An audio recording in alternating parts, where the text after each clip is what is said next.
Okay, we're just gonna rock with this. The setup today is actually phenomenal. You're literally in a bush, like sat on the top of a bush, kind of hanging there. His little tuxie, hey buddy, how's it going, mate? Hey buddy. It's a beautiful day. The view is gorgeous.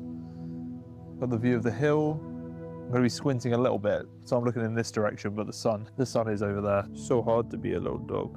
All right, let me carry on. Okay, so what was I gonna talk about? I'm not 100% sure what today's video is about. Okay. Something that's kind of been on my mind is people who allow everything to get to them. What I mean by get to them is trigger some kind of emotional reaction, typically one that we would consider negative. So maybe small hiccups in their day all end up being a big deal, or they kind of see the world as being against them. This is a classic sign that someone needs to have a breather. You need to take a break and a step back from your life and see what's occurring. So often this affects people who are so caught up in their life, they've forgotten that they're not, it's not, this sounds it sounds so simple, and I hate using this word deep, but it is a case of it's just not actually that. But when you never take a moment to step outside of it, when you think everything has to be done now, always, you're always going to be trapped, and you're always going to be at the whim of things that are out of your control. And guess what? That is pretty much everything other than your own input, which is also debatably out of your control to some extent. So there's endless examples you could use for this, but road rage is an example. So you obviously cannot control how other people are going to drive. So then allowing their driving to infuriate you is, of course, you're just wasting your energy. You're just losing your awareness that you could be spending on something else that's actually valuable to you. Maybe it's a busy day and you're aware you've got things on. People lose sight of the fact that actually life carries on. Even if you don't complete these tasks, your life is going to continue. You end up making rash decisions. You end up rationalizing things in a way that's simple and easy, but actually causes you more pain. So, for example, by deciding that everyone else drives like an idiot, it's simple and easy, but why does it cause you more pain? Because you're actually then suffering because you feel stressed out or frustrated by other people. Maybe you think about the incident all day where someone drove too slowly in front of you and then it ruins your morning. You're allowing yourself to be a puppet on the endless strings of hiccups that you're bound to come across in life. Road rage is just one example, but it's usually a person's outlook on life, and their outlook is that things need to be done as soon as possible. They almost reject reality for what it is, so they think that things are meant to be a certain way, and when you perform in a certain way, things are meant to have the exact outcome that you predicted or that you expected, but you're actually creating a false reality that you're trapped in, because reality is extremely unpredictable all the time. These people may not have had a significant life event that kind of wipes everything out from underneath them, and they start to realize what's important, or maybe significant trauma. Some of them definitely have. But when you have had an experience that significant, oh, we're now being joined by the cat, so hey Otis, little guy. We've been visited by all of the forest creatures today. I know, buddy, I know. Oh, yes. Are you going to come join me? Or are you going to carry on prowling? You end up with this kind of way of being where you're always fighting against the grain. You're always going against the flow. And then, of course, you're going to end up feeling frustrated, or, you know, it's just bound to happen, isn't it? It's unconscious living, right? So they're unaware that they have the ability, or they've underused their ability to just step back from whatever they're doing and take a breath. Now, these people aren't good under pressure. The thing is, people that behave in this way, they create ripples around them, right? So it creates an uncomfortable environment for other people. If someone's constantly floundering and constantly losing their cool, or they're constantly stressed, or they're constantly moaning, you know, and it almost seems as if these types of people feel they know better than life. Maybe they've not been proven wrong to a significant enough a degree yet. Maybe they haven't put themselves out in the world to the point where their mettle is actually tested. Because when you've not had real breaking problems to confront, you've not had to truly look inside yourself and come to conclusions that are deep and meaningful in order for you to make sense of the situations you're going through in life, then you can kind of bumble on through at this surface level where small things bother you, where you choose to get frustrated at everything, but it's just a lack of perspective. It's a lack of perspective of where you're at, what you've got, and how you can operate in the world if you choose to. And this isn't to do with big, I'm not talking about significant incidents here, okay? Maybe losing your job, that's probably an okay time to become stressed out about what's going on in your life. And even then, when you have enough awareness of what life is and what life is bound to throw at you, you are then given the same hand of cards that you've always been given. Do you grow from this situation, or do you let it break you and regress? So are you going to see it as fuel to the fire of your life that adds to the story of who you are, the story of your soul, the thing that's priceless that makes you you? Or are you going to regress into old coping mechanisms, maybe see life as always being against you? And I can guarantee you, if you think that way, and if you always operate that way, life will be always out to get you, because that's how you see the world. People don't realize how much power they have. How your entire view of reality is yours and yours alone. You've taken in information and you've created your own idea of how life is. You've never experienced anyone else's reality. You've only experienced yours. Yet so many of us spend so much time caught up thinking we're living in this external reality and we're like part of the story. But the reality is you are the story. Your life is the story. That's the only one you'll ever experience. That's what you're experiencing right now. It's as far back as you can go in your memory. It's as far forward as you go before you'll die. So if you keep writing the narrative that life is out to get you, of course it's going to be out to get you. That's it. There's nothing else to it. Do you think someone's going to come along one day, smack you around the face and make you realize, wait a second, life isn't out to get you, by the way, and change your view? No, that's on you, okay? It's up to you.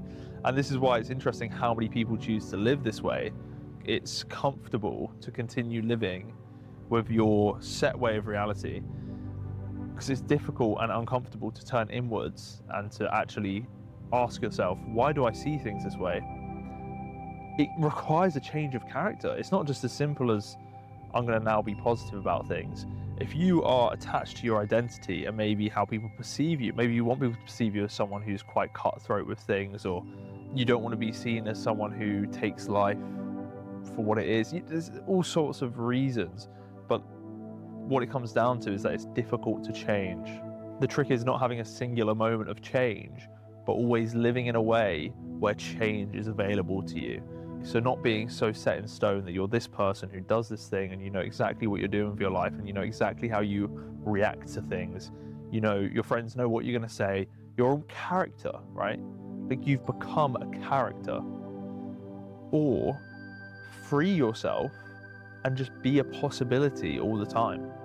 Of course, you're still going to have things that you enjoy doing. You're going to have things that you dislike. You have your name. You have the things that make up who you are. That's brilliant. But you're not denying yourself the limitless possibilities of your life by attaching so heavily to this made-up character that you've decided you are. And you may have decided that's who you are because of how other people have reacted to you. So then it's not even what you've decided you want to be. You know, maybe the job you have is because you've grown up in a family of people who have always done that job, and you feel like now I need to fulfill this role even though I don't particularly want to. Or your parents wanted you to be really good at maths and become a doctor, so then you followed that path because you felt the expectations from them, but maybe inside you always wanted to be an artist, or whatever it might be. You're denying your true self. If you followed that path and you feel it, you feel the voice in you calling for what you truly want, you're denying yourself by not living that. If you have gone down that path that you feel like isn't aligned for you, start stepping out into the possibility and notice how what you actually want to do and what's meant for you will start coming into your life. If you're completely rigid in your rhythms, your daily habits, and in who you think you are, you're going to inevitably keep living that rigid lifestyle who reacts to issues in the same way, or opportunities that pop up. You're going to think they're not for you because you've decided you're this character, but actually those opportunities could have well aligned you further and closer to the things you love and the things that you know are true, things that you know are true to you. So when we exist in this state of possibility, we can do anything. You could change your mind tomorrow, quit your job, lose everything. When you haven't experienced the fact that you can lose everything at a given moment, you can lose wealth, you can lose health, you can lose your connections, everything can be gone. Everything is fleeting, including your experience right now.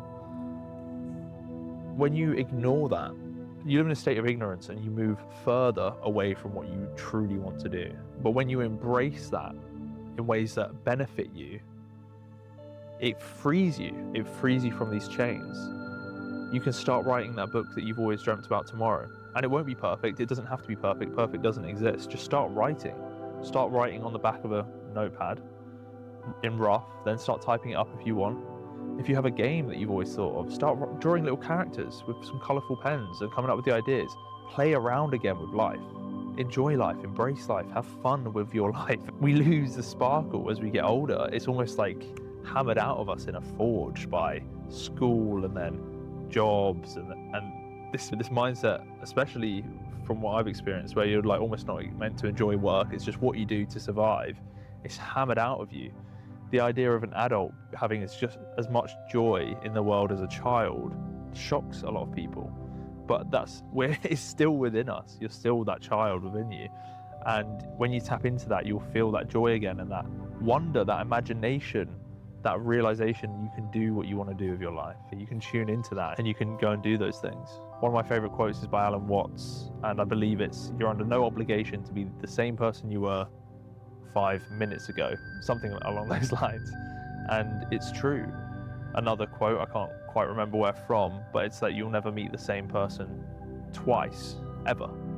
Because we're always being formed again, we're always changing.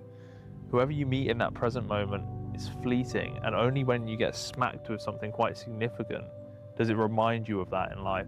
I'm saying that these moments of significance have huge benefit for us when we take away what we can. So when you realize that moments are fleeting, you're going to start making the most of them, instead of just treating life as if it's, almost some people treat life as if it's just like this tiresome thing, waiting for the day to end, waiting for the weekend. Your life is finite, and it should light a fire beneath you. The idea that you will wake up one day looking back, and you don't want to wake up one day looking back and thinking, wow, I've spent 20 years waiting for the weekends to come around. Wake up and look back and think, I took that risk and it paid off. I took those risks and they didn't pay off, but I learned from them. So then I managed to go and do this. Yet I sacrificed this so I could achieve this. I didn't trade my dreams for a life of perceived comfort, which isn't actually comfort, because I don't want to live that life anyway, right?